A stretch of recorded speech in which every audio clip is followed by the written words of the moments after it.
from the cadavers of some of these aliens as a biological weapon to use against the people of the United States. Well, I'm a tired American speaking out.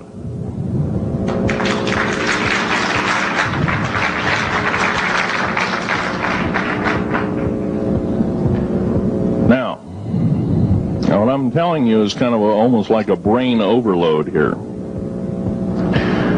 Back in 1946, we set off a number, actually 4 atomic bomb tests at Bikini Atoll. It's a group of islands in the South Pacific. I have an original photograph here with original language on the photograph that shows there is a large alien spaceship off a wingtip of a United States aircraft. It was a drone aircraft right at the point where the bomb was beginning to show a neutron flash cloud. Here's the bomb going off. Here's the airplane tip here, and here is the alien spacecraft. Now, in 1947, questions later, please. In 1947, after Roswell debacle, our military got before the U.S. Senate. They were hauled before the U.S. Senate and says, what's going on here? Well, we didn't know anything about discs until this happened. It flopped in our backyard. Total lie. They lied to the U.S. Senate. They should have been prosecuted as traitors. Anybody lying to a United States Senator or House of Representative, any Senator or House of Representative person, President of the United States, Vice President, any cabinet member lying to the American public is a traitor and should be dealt with in an appropriate fashion. This is actual proof, positive, that this occurred in 1946.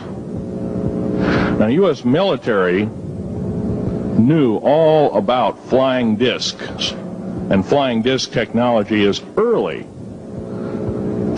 early as 1933. Of course, we remember the Germans did too, the Nazi Germans, Hitler and all their bunch of people.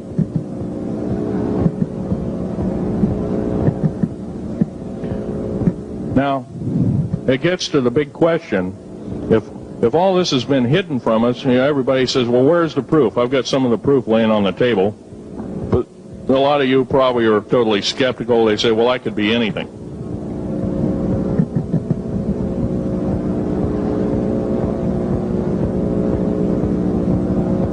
In my hand here, I have a piece of what's called corbamite. It's the heaviest element in the world. Element 140. This piece of material weighs 15 ounces. It's 3.5 times the weight of uranium. It cannot be made to emit gamma rays. It cannot be isotoped. It is totally stable. It is used in all stealth aircraft and all Phoenix-class submarines.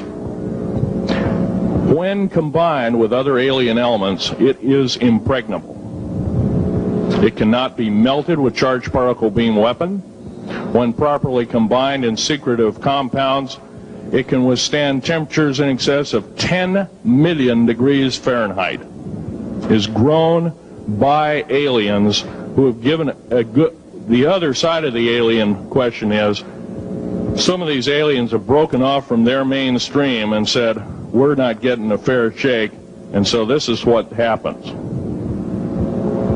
And I'm talking about the alien grays. Some of them broken away. They're talk about not being popular. This particular piece of metal is an amazing piece of technology. It's capable of being grown in 15 different crystal systems. Now, I'm a geologist, and I, prior to 15 or 20 years ago, knew of only 6 crystal systems. There's actually 15, if you count all the alien metals. Now, this is only element 140. If you look at the local periodic table in your local library, it says 104. Somewhere down the line we've been lied to, we've been cheated. What we have to do is we have to literally ask for the truth. If we cannot ask for the truth, we must demand the truth. We must take it before courts of law in common law systems, and we must demand it. If we cannot do this, our founding fathers told us the only thing left is to overthrow, to get the parasites out. I don't advocate overthrow, but it does look like this may be the only alternative. Now, I'm going to casually mention to you something that's very scary indeed, and tell you what the alien agenda is. And it's going to sound very familiar.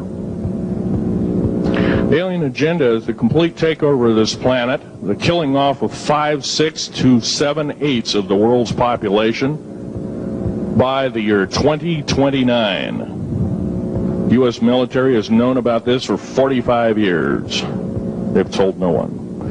As far as I know, I'm the only person standing before a crowd talking about the alien agenda, secretively. Okay. Back in 1954, I'll give you a quick overview. There was the Greada 1954 treaty where Eisenhower signed a pact with the known alien species of the time. There were 3 at the time.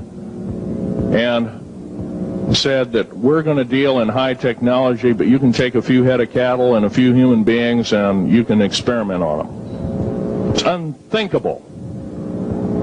It's stuff straight out of the Nazi death camps, and I'm kidding you not, it's plain BS, and it's got to stop.